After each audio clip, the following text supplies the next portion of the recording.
ബിനിൽ ഏറെ താമസിയാതെ മേപ്പാടിയിൽ സൂക്ഷിച്ചിരിക്കുന്ന മൃതദേഹങ്ങൾ ഈ പുത്തുമലയിലെ ഈ സംസ്കരിക്കുന്ന ആ ഭൂമിയിലേക്ക് എത്തിച്ചേരും, ആ മലഞ്ചെരുവിലേക്ക് എത്തിച്ചേരും. ഇവിടെ കുഴിമാടങ്ങൾ ഏതാണ്ട് തയ്യാറാക്കി കഴിഞ്ഞു. ഇനി മൃതദേഹങ്ങൾ എത്തിച്ചാൽ മതി. ഏതാണ്ട് കുഴിമാടങ്ങൾ 39 കുഴിമാടങ്ങളും പൂർത്തിയായി. അതിൻ്റെ ദൃശ്യങ്ങളാണ് കാണുന്നത്. ഇനി മൃതദേഹങ്ങൾ ഏറെ താമസിയാതെ അവിടെ നിന്നും മേപ്പാടിയിൽ നിന്നും മൃതദേഹങ്ങളുമായി ആംബുലൻസുകൾ ഇവിടേക്ക് എത്തിച്ചേരും. അതിന് പിന്നാലെ തന്നെ തദ്ദേശ സ്വയംഭരണ മന്ത്രി MP രാജേഷ്, മറ്റ് ജനപ്രതിനിധികളും രാഷ്ട്രീയ സാംസ്കാരിക പ്രവർത്തകരും ഇവിടെ എത്തിച്ചേരും. സർവ്വമത പ്രാർത്ഥനയുണ്ടാകും. ഒപ്പമാണ് സംസ്കാര ചടങ്ങുകൾ നടക്കുക. ഇവിടെ വൈകുകയാണെങ്കിൽ അതിന് ആവശ്യമായ വെളിച്ചവും സജ്ജീകരിച്ചിട്ടുണ്ട്.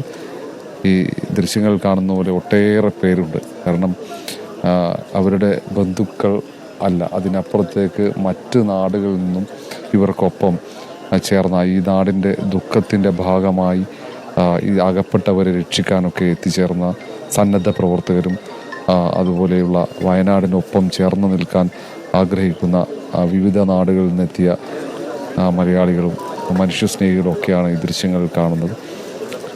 അവർ ഈ 39 പേരുടെയും മൃതദേഹങ്ങൾ അടക്കം ചെയ്യാനുള്ള കുഴികൾ ഏതാണ്ട് പൂർത്തിയായി. ഏറ്റവും ഒടുവിൽ താഴെയാണ് ആ കുഴികളും പൂർത്തിയായി. ഈ നേരത്തെ പറഞ്ഞതുപോലെ ഒരു മലഞ്ചെരിവാണ്. മലയാളം ഹാരിസൺ മലയാളത്തിൻ്റെ അവരുടെ പ്ലാന്റേഷൻ്റെ കീഴിലുള്ള ഭൂമിയാണ്. ഏറെ റോഡിൽ നേരെ ദൂരമില്ല. നേരത്തെ പുത്തുമലയിൽ ഉരുൾപൊട്ടിയ പ്രദേശത്തിനടുത്ത് ഇവിടെ നിന്നും വിളിപ്പാടകലെയാണ് ഈ മുണ്ടക്കൈയും ചൂരൽമലയുമൊക്കെ. ഇവർക്കറിയാവുന്ന, ഇവിടെ അടക്കം ചെയ്യപ്പെടുന്നവർക്ക് കൃത്യമായി അറിയാവുന്ന ഒരു ഭൂപ്രദേശം. അവരുടെ തൊട്ടടുത്ത് തന്നെ അവരെ അടക്കം ചെയ്യുന്നു എന്നുള്ളതാണ് ഒരു പ്രത്യേകത. ഇവരെ തിരിച്ചറിഞ്ഞിട്ടില്ല, ഇവരാരാണെന്ന് അറിയില്ല. പക്ഷേ ഇവരെ അറിയാത്തവർ എല്ലാവരും ഇവിടെ എത്തിച്ചേർന്നിരിക്കുന്നു. അവർക്ക് അന്തിമോപചാരം അർപ്പിക്കാൻ വേണ്ടി വലിയ ഒരു ജനക്കൂട്ടം പതുക്കെ ഇങ്ങോട്ടേക്ക്, സ്ത്രീകളടക്കമുള്ള ജനക്കൂട്ടം പതുക്കെ ഇങ്ങോട്ടേക്ക് ഒഴുകിയെത്തുന്നുണ്ട്. ഇനി ഏറെ താമസിയാതെ തന്നെ മൃതദേഹങ്ങൾ ഇങ്ങോട്ടേക്ക് ഒന്നൊന്നായി ആംബുലൻസുകളിൽ എത്തിച്ചേരും. ഒപ്പം സംസ്കാര ചടങ്ങുകൾ ആരംഭിക്കുമെന്ന് പ്രതീക്ഷിക്കുന്നു. തൊട്ടടുത്ത് തന്നെ ഈ സർവ്വമത പ്രാർത്ഥനയ്ക്ക് ഉള്ള ഒരു വലിയ പന്തൽ സജ്ജീകരിച്ചിട്ടുണ്ട്.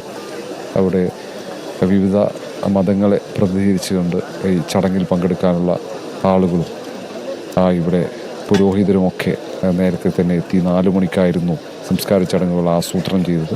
പക്ഷേ കുഴിമാടങ്ങൾ ഒരുക്കാൻ താമസിച്ചു.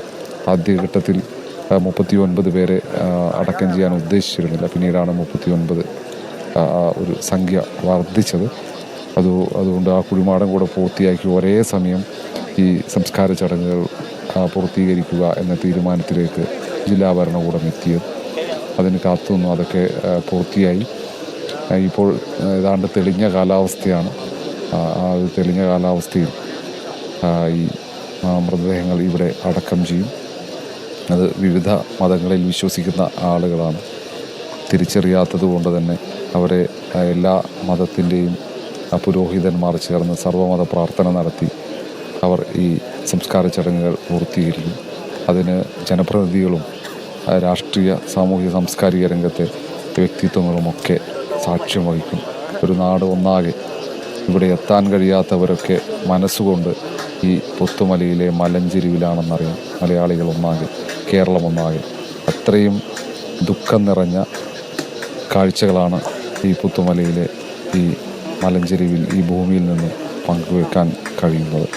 കഴിഞ്ഞ ഏതാണ്ട് 5 ദിവസമായി ഈ മേഖലയിൽ ചൂരപ്പാറയിലുമൊക്കെ കണ്ടെടുത്ത മൃതദേഹങ്ങൾ, അത് ചാലിയാർ പുഴയിൽ ഈ ചുരൽപ്പാറയിൽ നിലമ്പൂരിനടുത്തടക്കം കണ്ടെത്തിയ നിരവധി മൃതദേഹങ്ങൾ, അതിൽ പലതും തിരിച്ചറിയാൻ കഴിഞ്ഞിട്ടില്ല. സൂചിപ്പാറയിലടക്കം തിരിച്ചറിയാൻ കഴിയാത്ത മൃതദേഹങ്ങൾ, അത് തിരിച്ചറിയുന്നതിന് വേണ്ടിയുള്ള അതിൻ്റെ ശാസ്ത്രീയ പരിശോധനകൾ മറുഭാഗത്ത് പുരോഗമിക്കുന്നുണ്ട്. പല കാണാതായവരുടെ ബന്ധുക്കളുടെ രക്തസാമ്പിളുകളടക്കം ആരോഗ്യവകുപ്പ് ശേഖരിച്ചു കഴിഞ്ഞു.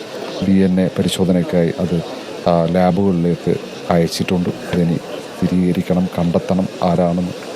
പക്ഷേ ചില വീടുകളിൽ നിന്നും അവരുടെ മുഴുവൻ ആളുകളും അവർ കാണാതായ സാഹചര്യമുണ്ട്. ഒപ്പം ചില വീടുകളിലെ മുഴുവൻ ആളുകളും മരിച്ചു, അവരുടെ മൃതദേഹങ്ങൾ കണ്ടെത്തിയിട്ടുണ്ട്. അങ്ങനെയൊക്കെയുള്ള ഒരു വല്ലാത്ത ഒരു സാഹചര്യമാണ് ഈ മേഖലയിൽ ഉരുൾപൊട്ടൽ ഉണ്ടാക്കിയത്.